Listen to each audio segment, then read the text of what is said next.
ಈ ವಿಡಿಯೋ ಬಾಲಾಜಿ ಅಶೋಕ ಅನ್ನೋರು ಬಹಳ ದಿನಗಳಿಂದ ಕೇಳ್ತಾ ಇದ್ರು. ಅವರಿಗಾಗಿ ಹಾಗೂ ನಮ್ಮ ಕರ್ನಾಟಕದ ಎಲ್ಲಾ ಜನತೆಗಾಗಿ ಈ ವಿಡಿಯೋನ ಕನ್ನಡದಲ್ಲೇ ನಾನು ಮಾಡಿದ್ದೇನೆ. ನಮಸ್ಕಾರ ಸ್ನೇಹಿತರೆ, ನಮ್ಮ ಚಾನಲ್ಗೆ ಸ್ವಾಗತ. ಇಂದಿನ ವಿಡಿಯೋದಲ್ಲಿ ಅಪ್ಡೇಟೆಡ್ ರೆಸ್ಯೂಮ್ ಗೈಡ್ ಬಗ್ಗೆ ಸಂಪೂರ್ಣವಾಗಿ ಮಾಹಿತಿಯನ್ನು ಕೊಡ್ತೀನಿ. ರೆಸ್ಯೂಮ್ ಅಂದ್ರೆ ನಿಮ್ಮ ವೃತ್ತಿ ಜೀವನದ ಒಂದು ಕನ್ನಡಿ ಇದ್ದಂಗೆ. ಅದು ಯಾವ ರೀತಿ ಮಾಡಬೇಕು ಅಂತ ಹೇಳಿ, ಎಂಥ ವಿಷಯಗಳನ್ನ ಸೇರಿಸಬೇಕು, ಯಾವ ವಿಚಾರಗಳನ್ನ ಪ್ರಾಮುಖ್ಯವಾಗಿ ನೋಡ್ತಾರೆ, ಇದೆಲ್ಲವನ್ನ ಕಂಪ್ಲೀಟ್ ಆಗಿ ವಿವರವಾಗಿ ನೀಡ್ತೀನಿ. ಹಾಗಾದ್ರೆ ಬನ್ನಿ ವಿಡಿಯೋ ಶುರು ಮಾಡೋಣ. ಮೊದಲ ವಿಷಯ CV ಮತ್ತೆ ರೆಸ್ಯೂಮ್. ಬಹಳ ಮಂದಿ CV ಮತ್ತೆ ರೆಸ್ಯೂಮ್ ಎರಡನ್ನು ಒಂದೇ ಅಂತ ಹೇಳಿ ಭಾವಿಸ್ಕೊಳ್ತಾರೆ, ಆದ್ರೆ ಅದೆರಡು ವಿಭಿನ್ನವಾಗಿದೆ. ರೆಸ್ಯೂಮ್ ಅಂದ್ರೆ ಅದು ಸಾಧಾರಣ 1-2 ಪುಟ ಇರುತ್ತೆ. ನಿಮ್ಮ ಸ್ಕಿಲ್, ಎಕ್ಸ್ಪೀರಿಯನ್ಸ್, ಸಮ್ಮರಿ ಇದ್ರ ಬಗ್ಗೆ ಹೇಳ್ತಾರೆ. ಇದು ಕೆಲವೊಂದಷ್ಟು ಉದ್ಯೋಗಕ್ಕೆ ಅದು ರೆಸ್ಯೂಮ್ ಅನ್ನ ಕೇಳ್ತಾರೆ. ಮುಕ್ಕಾಲು ಭಾಗ ಉದ್ಯೋಗಕ್ಕೆ ರೆಸ್ಯೂಮೇ ಕೇಳೋದು. CV ಅಂದ್ರೆ ವಿವರವಾದ 4-10 ಪುಟಗಳ ಮಾಹಿತಿಗಳು. ಅದು ನಿಮ್ಮ ಅಕಾಡೆಮಿಕ್ ಅಚೀವ್ಮೆಂಟ್ ಆಗಿರ್ಬೋದು, ಪಬ್ಲಿಕೇಶನ್, ರಿಸರ್ಚ್, ಇದಿಷ್ಟರ ವಿವರ. ಅದ್ರ ಜೊತೆಗೆ ಸ್ಕಿಲ್, ಎಕ್ಸ್ಪೀರಿಯನ್ಸ್, ಸಮ್ಮರಿ ಇದೆಲ್ಲ ಸೇರ್ಕೊಂಡ್ ಬರ್ತದೆ. ಈ ವಿವರಗಳು CV ಬರುತ್ತೆ. ಇದು ಎಲ್ಲಿ ಯೂಸ್ ಆಗುತ್ತೆ ಅಂದ್ರೆ ಟೀಚಿಂಗ್ ಮತ್ತೆ ರಿಸರ್ಚ್ ಜಾಬ್ಗಳಿಗೆ CV ಕೇಳ್ತಾರೆ. ಒಟ್ನಲ್ಲಿ CV ಅನ್ನೋದು ಕೇಳೋದು ಅಕಾಡೆಮಿಕ್ ಕ್ಷೇತ್ರದಲ್ಲಿ CV ಅನ್ನೋದನ್ನ ಕೇಳ್ತಾರೆ. CV ಹೇಗ್ ಮಾಡೋದಂತ ಸಪರೇಟ್ ವಿಡಿಯೋ ಬೇಕಾದ್ರೆ ಅದನ್ನ ನನಗೆ ಕಮೆಂಟ್ ಮೂಲಕ ತಿಳಿಸಿ. ಇವತ್ತಿನ ವಿಡಿಯೋ ನಾನು ಕೇವಲ ರೆಸ್ಯೂಮ್ ಬಗ್ಗೆ ಮಾತ್ರ ಮಾಡೋದು. ರೆಸ್ಯೂಮ್ ಅಂದ್ರೆ ಏನು? ರೆಸ್ಯೂಮ್ ಅಂದ್ರೆ ನಿಮ್ಮ ಶಿಕ್ಷಣದ ಅನುಭವ, ಕೌಶಲ್ಯ, ಸಾಧನೆ, ಆಮೇಲೆ ನಿಮ್ಮ ವೃತ್ತಿ ಜೀವನದ ಗುರಿಗಳ ಸಾರಾಂಶ. ಅದು ನಿಮ್ಮ ಉದ್ಯೋಗಕ್ಕೆ ಅರ್ಜಿ ಹಾಕುವಂತಹ ಮುಖ್ಯವಾದ ಡಾಕ್ಯುಮೆಂಟ್ ಅಂತಾನೆ ಹೇಳ್ಬೋದು. ಈಗ ಕೀ ಕಾಂಪೋನೆಂಟ್ಸ್ ಆಫ್ ರೆಸ್ಯೂಮ್ ಅಂದ್ರೆ ಒಳ್ಳೆಯ ರೆಸ್ಯೂಮ್ ನಲ್ಲಿ ಇರಬೇಕಾದಂತಹ ಭಾಗಗಳು ಅಂತ ಹೇಳಿ ಇದನ್ನ ಪಾಯಿಂಟ್ ವೈಸ್ ಕೊಟ್ಟಿದ್ದೀನಿ. ಅದರಲ್ಲಿ ಮೊದಲನೇದು ಹೆಡರ್. ಇದರಲ್ಲಿ ನಿಮ್ಮ ನೇಮು, ಮೊಬೈಲು, ಇಮೇಲ್ ಬರುತ್ತೆ. ಸಮ್ಮರಿ ಅಥವಾ ಅಬ್ಜೆಕ್ಟಿವ್, ಇದರ ವಿವರವಾದ ಮಾಹಿತಿ, ಒಂದೊಂದು ಪಾಯಿಂಟ್ನ ವಿವರವಾದ ಮಾಹಿತಿಯನ್ನ ನಾನು ನೆಕ್ಸ್ಟ್ ಕೊಟ್ಟಿದ್ದೀನಿ, ಅದನ್ನ ಹೇಳ್ತೀನಿ. ಸ್ಕಿಲ್ಸ್ ಆಗಿರ್ಬೋದು, ಎಕ್ಸ್ಪೀರಿಯನ್ಸ್ ಇರೋ ಅಭ್ಯರ್ಥಿಗಳಿಗೆ ಇದು ಮುಖ್ಯ.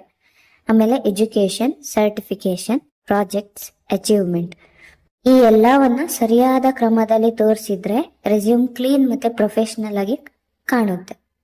ನಿಮ್ಮ ಹತ್ರ ಒಂದು ರೆಸ್ಯೂಮ್ ಇದೆ, ಆದ್ರೆ ಆ ರೆಸ್ಯೂಮ್ ಅಪ್ಡೇಟ್ ಆಗೋದು ಯಾಕೆ ಮುಖ್ಯ ಅಂದ್ರೆ ಈಗಿನ ಉದ್ಯೋಗ ಮಾರುಕಟ್ಟೆ ಬದಲಾಗ್ತಾ ಇದೆ. ಕಂಪನಿಗಳು ಹೊಸ ಕೌಶಲ್ಯವನ್ನ ನಿರೀಕ್ಷಿಸ್ತಿದೆ.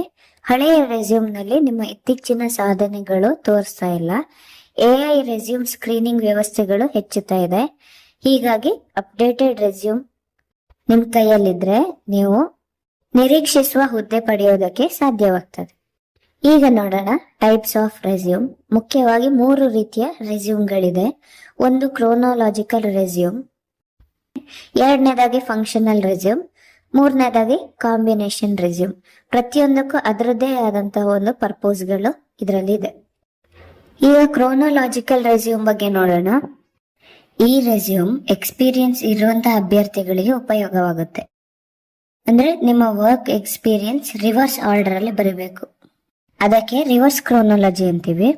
ಲೇಟೆಸ್ಟ್ ಜಾಬ್ ಮೊದಲು ಬರ್ತದೆ, ಕ್ಯಾರಿಯರ್ ಗ್ರೋತ್ ಆಗ ಸ್ಪಷ್ಟವಾಗಿ ಕಾಣಿಸುತ್ತೆ. ರಿಕ್ರೂಟರ್ಸ್ ನಿಮ್ಮ ರೆಸ್ಯೂಮ್ ಅನ್ನ ಸೆಲೆಕ್ಟ್ ಮಾಡ್ತಾರೆ. ನೀವು 1-10 ವರ್ಷ ಎಕ್ಸ್ಪೀರಿಯನ್ಸ್ ಹೊಂದಿದ್ರೆ, ಆಮೇಲೆ ಕ್ಯಾರಿಯರ್ ಗ್ಯಾಪ್ ಇಲ್ದಿದ್ರೆ ಈ ರೆಸ್ಯೂಮ್ ಯೂಸ್ ಆಗುತ್ತೆ. ಈ reverse order, latest job first, ಅದೆಲ್ಲ ಏನು ಅಂತ ಹೇಳಿ ಅಂದಾಜ್ ಆಗದೆ ಇದ್ರೆ ಇಲ್ಲಿಗ ಸ್ಕ್ರೀನ್ ಅಲ್ಲಿ ಕೊಟ್ಟಿದ್ದೀನಿ ನೋಡಿ. ಅದ್ರಲ್ಲಿ ಫಸ್ಟ್ ನೋಡಿ, ಐ ಆಮ್ ಎಕ್ಸ್ಪೀರಿಯನ್ಸ್ಡ್ ಪ್ರೊಫೆಷನಲ್ ಅಂದ್ರೆ ನಿಮ್ಮ ಎಕ್ಸ್ಪೀರಿಯನ್ಸ್ ಬಗ್ಗೆ ಫಸ್ಟ್ ಬರ್ದಿರೋದು. ಆಮೇಲೆ education, skill, certification, language, career objective ಬಂದಿದೆ.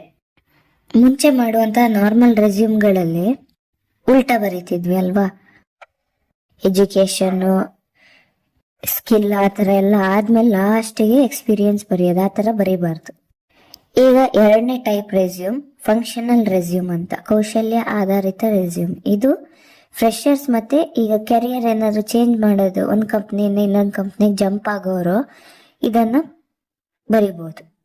ಈ ಫ್ರೆಶರ್ ರೆಸ್ಯೂಮ್ ಅಥವಾ ಫಂಕ್ಷನಲ್ ರೆಸ್ಯೂಮ್ ಅಲ್ಲಿ ಎಕ್ಸ್ಪೀರಿಯನ್ಸ್ ಗಿಂತನೂ ಸ್ಕಿಲ್ಸ್ ಅನ್ನೋದು ಮುಖ್ಯ. ಅದು ಪ್ರಾಜೆಕ್ಟ್, ಇಂಟರ್ನ್ಶಿಪ್, ಸರ್ಟಿಫಿಕೇಟ್ ಇದನ್ನ ಮೇನ್ ಹೈಲೈಟ್ ಮಾಡಬೇಕು. ಈ ಫಂಕ್ಷನಲ್ ರೆಸ್ಯೂಮ್ನ ಒಂದು ಸ್ಯಾಂಪಲ್ ಅನ್ನ ನಾನು ಇಲ್ಲಿ ಸ್ಕ್ರೀನ್ ಅಲ್ಲಿ ಕೊಟ್ಟಿದ್ದೀನಿ, ಚೆಕ್ ಮಾಡ್ಕೊಳ್ಳಿ. ಈ ರೆಸ್ಯೂಮ್ಗಳಲ್ಲೂ ಅಷ್ಟೇ ಯಾವಾಗಲೂ ಎಜುಕೇಶನ್ ಅನ್ನ ಮೇಲ್ ಹಾಕ್ತಿದ್ವಿ ಅಲ್ವಾ, ಆದ್ರೆ ಆ ತರ ಹಾಕ್ಬಾರ್ದು. ಎಜುಕೇಶನ್ ಅನ್ನ ಮತ್ತೆ ತೋರಿಸ್ಬೇಕು, ನಿಮ್ಮ ಸ್ಕಿಲ್ ಪ್ರಾಜೆಕ್ಟ್ ಅದರ ಬಗ್ಗೆ ಮೇಲ್ ಹಾಕ್ಬೇಕು. ಇಲ್ಲಿ ನಾನು ಕೊಟ್ಟಿರುವಂತ ಸ್ಯಾಂಪಲ್ ಅಲ್ಲೂ ಅದೇ ತರ ಇದೆ. First objective, key skill, project, education, achievement, language, objective, statement. ಈ ತರ ಆರ್ಡರ್ ಅಲ್ಲಿ ಬಂದ್ರೆ ನಿಮ್ಮ ರೆಸ್ಯೂಮ್ ಸೆಲೆಕ್ಟ್ ಆಗುವಂತ ಚಾನ್ಸಸ್ ಜಾಸ್ತಿ. ಮೂರನೇ ರೆಸ್ಯೂಮ್ ಬರ್ತದೆ, ಮೂರನೇ ಟೈಪ್ ಕಾಂಬಿನೇಷನ್ ರೆಸ್ಯೂಮ್ ಅಂತ. ಇದು ಫ್ರೆಶರ್ಗೂ ಎಕ್ಸ್ಪೀರಿಯನ್ಸಿಗೂ. ಇದು ನಿಮ್ಮ ಸ್ಕಿಲ್ಸ್ ಹಾಗೆ ವರ್ಕ್ ಎಕ್ಸ್ಪೀರಿಯನ್ಸ್ ಎರಡನ್ನೂ ಸಮವಾಗಿ ಹೈಲೈಟ್ ಮಾಡುತ್ತೆ. ಈ ರೆಸ್ಯೂಮ್ ಒಂದು ಪ್ರೊಫೆಷನಲ್ ಲುಕ್ ಕೊಡುತ್ತೆ. ಆಮೇಲೆ ಸ್ಕಿಲ್ ಬೇಸ್ಡ್ ಜಾಬ್ ಗಳಿಗೆ ಇದು ಸೂಕ್ತ. ಅದರ ಒಂದು ಸ್ಯಾಂಪಲ್ ಅನ್ನ ನಾನು ಸ್ಕ್ರೀನ್ ಅಲ್ಲಿ ಕೊಟ್ಟಿದ್ದೀನಿ ನೋಡಿ. ಅದರಲ್ಲಿ ಫಸ್ಟ್ ಅಬ್ಜೆಕ್ಟಿವ್ ಉಂಟು, ಕೀ ಸ್ಕಿಲ್ ಉಂಟು, ಪ್ರೊಫೆಷನಲ್ ಎಕ್ಸ್ಪೀರಿಯನ್ಸ್ ಉಂಟು, internship, education, certification, achievement, language, ಆಮೇಲೆ ಅಬ್ಜೆಕ್ಟಿವ್, ಸ್ಟೇಟ್ಮೆಂಟ್. ಇದಿಷ್ಟು ಒಂದು ಸೀಕ್ವೆನ್ಷಿಯಲ್ ಆರ್ಡರ್ ಪ್ರಕಾರ ನೋಡೋದಕ್ಕೂ ಚಂದ ಕಾಣುತ್ತೆ. ನಾನು ಈಗಾಗಲೇ ಹೇಳಿದ್ದೆ, ಫ್ರೆಶರ್ ಆಗಿರ್ಬೋದು, ಎಕ್ಸ್ಪೀರಿಯನ್ಸ್ ಆಗಿರ್ಬೋದು, ಕೀ ಪಾಯಿಂಟ್ಸ್ ಅನ್ನು ಒಂದಷ್ಟು ಕೊಟ್ಟಿದ್ದೆ, ಇಂತಿಂಥ ವಿಷಯಗಳು ಅದರಲ್ಲಿ ಇರಬೇಕು ಅಂತ. ಅದರ ವಿವರವಾದ ಮಾಹಿತಿಯನ್ನು ನೋಡೋಣ. ಮೊದಲನೇದಾಗಿ ಫ್ರೆಶರ್ ರೆಸ್ಯೂಮ್ ಸ್ಟ್ರಕ್ಚರ್ ಹೇಗಿರಬೇಕು ಅಂದ್ರೆ, career objective, skill, project, internship, education, certification, contact detail. ಇದೇನಂದ್ರೆ ರೆಸ್ಯೂಮ್ ಒಂದೇ ಪೇಜ್ ಒಳಗೆ ಆದಷ್ಟು ಮಾಡಕ್ ನೋಡ್ರಿ. ಆಮೇಲೆ ಸಿಂಪಲ್ ಫಾಂಟ್, ಸ್ಟೈಲಿಶ್ ಆಗಿ ಕಾಣಲಿ ಅಂತ ಫಾಂಟ್ ಗಳನ್ನ ಬಳಸೋದಕ್ಕೆ ಹೋಗ್ಬೇಡಿ. ಕ್ಯಾಲಿಬ್ರಿ ಅಥವಾ ಏರಿಯಲ್ ಇದೆರಡರಲ್ಲಿ ಒಂದು ಫಾಂಟ್ ಯೂಸ್ ಮಾಡಿ.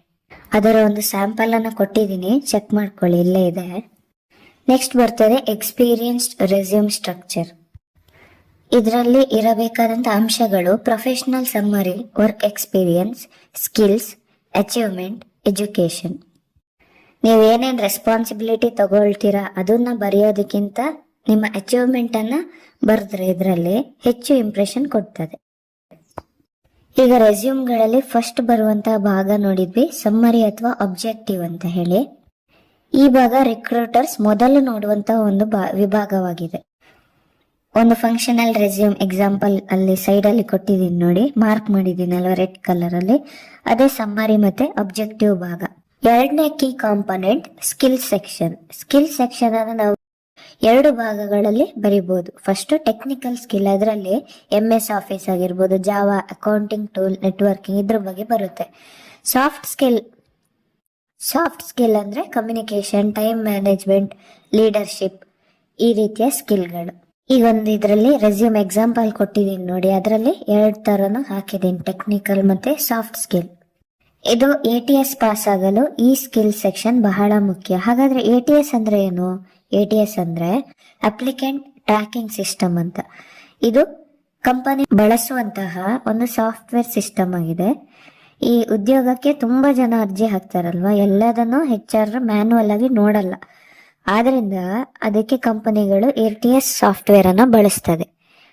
ಈ ATS ಏನ್ ಮಾಡ್ತದೆ ಅಂದ್ರೆ, ರೆಸ್ಯೂಮ್ ಕೀವರ್ಡ್ ಚೆಕ್ ಮಾಡ್ತದೆ, ಫಾರ್ಮೆಟ್ ಸರಿಯಾಗಿದೆಯಾ ನೋಡ್ತದೆ, ಸ್ಕಿಲ್ ಮತ್ತೆ ನಿಮ್ಮ ಜಾಬ್ ಡಿಸ್ಕ್ರಿಪ್ಷನ್ ಎರಡು ಮ್ಯಾಚ್ ಆಗ್ತದ ಅಂತ ಹೇಳಿ ಫಸ್ಟ್ ನೋಡ್ತದೆ. ಅದಕ್ಕೋಸ್ಕರ ಕ್ಲೀನ್ ಆಗಿರೋದು ಅಗತ್ಯ ರೆಸ್ಯೂಮ್. ತಪ್ಪು ಫಾರ್ಮೆಟ್ ಇರುವಂತಹ ರೆಸ್ಯೂಮ್ ಅನ್ನೋದು ರಿಜೆಕ್ಟ್ ಮಾಡ್ತದೆ. ಯಾವುದು ಸೂಟೇಬಲ್ ಆಗಿರುತ್ತೋ ಅದನ್ನ ಮಾತ್ರ HR ಫಾರ್ವರ್ಡ್ ಮಾಡೋದು. ಫೈನಲ್ ಆಗಿ ಹೇಳ್ಬೇಕಂದ್ರೆ, HR ನಿಮ್ಮ ರೆಸ್ಯೂಮ್ ನೋಡೋದಕ್ಕಿಂತ ಮುಂಚಿತವಾಗಿ ATS ಸಿಸ್ಟಮ್ ನಿಮ್ಮ ರೆಸ್ಯೂಮ್ ಅನ್ನ ನೋಡ್ತದೆ. ಅದಕ್ಕೋಸ್ಕರ ಆ ATS ಸಿಸ್ಟಮ್ ಅನ್ನ ನಿಮ್ಮ ರೆಸ್ಯೂಮ್ ಪಾಸ್ ಆಗ್ಬೇಕು. Next experience section. ಇದು ಎಕ್ಸ್ಪೀರಿಯನ್ಸ್ ಇರೋರಿಗೆ. ಎಕ್ಸ್ಪೀರಿಯನ್ಸ್ ಸೆಕ್ಷನ್ ಅಲ್ಲಿ ನೀವು ಏನ್ ಮಾಡಿದೀರಾ ಅಂತ ಹೇಳಿ ಪಾಯಿಂಟ್ ವೈಸ್ ತಿಳಿಸ್ಬೇಕು. ಎಲ್ಲದನ್ನು ಒಂದ್ರಲ್ಲೇ ತುರ್ಕಕ್ ಹೋಗ್ಬೇಡ್ರಿ. ಪಾಯಿಂಟ್ ವೈಸ್ ತಿಳಿಸ್ಕೊಟ್ಟಾಗ ಅವರಿಗೂ ಕ್ಲೀನ್ ಆಗಿ ನೋಡಕ್ಕೂ ಮನ್ಸಾಗುತ್ತೆ. ಆ ಬುಲೆಟ್ ಪಾಯಿಂಟ್ ಯೂಸ್ ಮಾಡೋದ್ರಿಂದ ರಿಕ್ರೂಟರ್ಸ್ಗೆ ಸ್ಪಷ್ಟತೆ ಕೊಡ್ತದೆ. ಸ್ಯಾಂಪಲ್ ಅನ್ನ ಸ್ಕ್ರೀನ್ ಅಲ್ಲಿ ಕೊಟ್ಟಿದ್ದೀನಿ, ನೋಡ್ಬೋದು. ನೆಕ್ಸ್ಟ್ ಬರುತ್ತೆ ಎಜುಕೇಶನ್ ಸೆಕ್ಷನ್ ಅಂತ. ಈ ಎಜುಕೇಶನ್ ಡೀಟೇಲ್ ಅನ್ನ ಹಳೆಯದ್ರಿಂದ ಹೊಸಕ್ಕೆ ಅಲ್ಲ, ಹೊಸದ್ರಿಂದ ಹಳೆಯಕ್ಕೆ ಬರೆಯೋದಂದ್ರೆ, ಈಗ ನೀವು ಡಿಗ್ರಿ ಮಾಡಿದೀರ ಅಂದ್ರೆ ನಿಮ್ಮ ಡಿಗ್ರಿ ಫಸ್ಟ್, ಆಮೇಲೆ PUC, ಆಮೇಲೆ SSLC, ಈ ತರ ಫಾರ್ಮ್ಯಾಟ್ ಅಲ್ಲಿ ಬರಿಬೇಕು. ಅದರ ಸ್ಯಾಂಪಲ್ ಅನ್ನ ನಾನಿಲ್ಲಿ ಕೊಟ್ಟಿದ್ದೇನೆ. ನೆಕ್ಸ್ಟ್ ಬರುತ್ತೆ ಪ್ರಾಜೆಕ್ಟ್ ಸೆಕ್ಷನ್. ಇದು ವಿದ್ಯಾರ್ಥಿಗಳಿಗೆ ಬಹಳ ಮುಖ್ಯ. ನಿಮ್ಮ ಪ್ರಾಜೆಕ್ಟ್ ನೇಮ್, ಅಬ್ಜೆಕ್ಟಿವ್, ಟೂಲ್ ಯಾವ್ದು ಯೂಸ್ ಮಾಡಿದೀರಾ, ಔಟ್ಕಮ್. ಈ ಪ್ರಾಜೆಕ್ಟ್ ವಿವರ ರಿಕ್ರೂಟರ್ಸ್ಗೆ ನಿಮ್ಮ ಪ್ರಾಕ್ಟಿಕಲ್ ನಾಲೆಡ್ಜ್ ಬಗ್ಗೆ ತಿಳಿಸ್ತದೆ.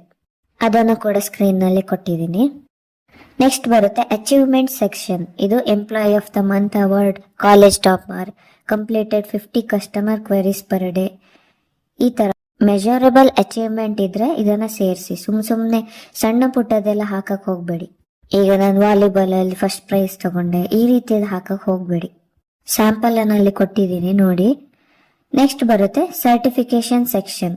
ಇದು Coursera, Google, LinkedIn, learning, Udemy certification. Valuable certification ಇದ್ರೆ ಮಾತ್ರ ನೀವು ಇದಕ್ಕೆ ಫಿಲ್ ಮಾಡಿ ಅಂತೆ. ಈಗ ನಿಮ್ಮ ರೆಸ್ಯೂಮ್ ಅಲ್ಲಿ ಯಾವುದನ್ನ ಹಾಕಬಾರ್ದು, ಯಾವ ವಿಷಯಗಳನ್ನ ಹಾಕಬಾರ್ದು ಅಂತ ಹೇಳಿ ನೋಡೋಣ. ಓವರ್ ಆಗಿ ಡಿಸೈನ್ ಮಾಡೋದು, ಅಲ್ಲಿ ಸೈಡ್ ವೈಸು ಅಲ್ಲಿ ಇಲ್ಲಿ ಅಂತ ಎಲ್ಲಾ ಡೆಕೋರೇಷನ್ ಮಾಡೋದು, ಅದನ್ನ ಮಾಡಕ್ ಹೋಗ್ಬೇಡಿ.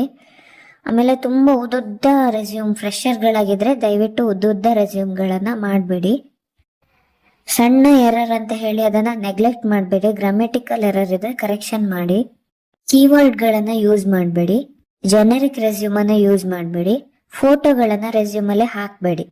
ಅನ್ಲೆಸ್ ಕಂಪಲ್ಸರಿ ಫೋಟೋ ಬೇಕು ಅಂತಿದ್ರೆ ಮಾತ್ರ ಫೋಟೋನ ಹಾಕಿ. ಆಮೇಲೆ ನಿಮ್ಮ ಪರ್ಸನಲ್ ಡೀಟೇಲ್ ಅಲ್ಲಿ ಕ್ಯಾಸ್ಟ್ ಮತ್ತೆ ರಿಲಿಜನ್ ಬಗ್ಗೆ ಅದರಲ್ಲಿ ಹಾಕಕ್ ಹೋಗ್ಬೇಡಿ. ನಾನು ಈಗಾಗಲೇ ATS ಅಂದ್ರೆ ಏನು ಅಂತ ಹೇಳಿದ್ದೆ. ATS ಫ್ರೆಂಡ್ಲಿ ರೆಸ್ಯೂಮ್ ಹೇಗ್ ಮಾಡ್ಬೋದು ನಾವು ಅಂದ್ರೆ, ಸಿಂಪಲ್ ಫಾಂಟ್ ಅನ್ನು ಯೂಸ್ ಮಾಡಿ. ನಾನು ಈಗಾಗಲೇ ಹೇಳ್ದಂಗೆ ಕ್ಯಾಲಿಬ್ರಿ ಅಥವಾ ಏರಿಯಲ್ ಫಾಂಟ್ ಯೂಸ್ ಮಾಡಿ. ಫ್ಯಾನ್ಸಿ ಡಿಸೈನ್ ಗಳನ್ನ ಯೂಸ್ ಮಾಡಬೇಡಿ. ಒಂದು ಜಾಬಿಗೆ ಹಾಕ್ತಿದ್ದೀರಾ ಅಂದ್ರೆ ಆ ಜಾಬಿಗೆ ಸೂಟ್ ಆಗುವಂತಹ ಕೀವರ್ಡ್ ಗಳನ್ನ ಯೂಸ್ ಮಾಡಿ. PDF ಆಗಿ ಸೇವ್ ಮಾಡಿ ಇಟ್ಕೊಳ್ಳಿ. ಆಮೇಲೆ ಸ್ಪೇಸಿಂಗ್ ಅನ್ನೋದು ಇರಲಿ, ಯಾಕಂದ್ರೆ ನೋ ಸ್ಪೇಸಿಂಗ್ ಅಂತ ಒಂದು ಆಪ್ಷನ್ ಬರುತ್ತೆ, ಅದನ್ನ ಇಟ್ಕೊಂಡ್ಬಿಟ್ಟು ಗಜಿ ಬಿಜಿ ಮಾಡಕ್ ಹೋಗ್ಬೇಡಿ. ನಾರ್ಮಲ್ ಆಪ್ಷನ್ ಅಲ್ಲಿ ವರ್ಡ್ ಅಲ್ಲಿ ನೀವು ರೆಸ್ಯೂಮ್ ಅನ್ನ ಕ್ರಿಯೇಟ್ ಮಾಡಿ. ಇದಿಷ್ಟು ರೆಸ್ಯೂಮ್ ಮಾಹಿತಿ.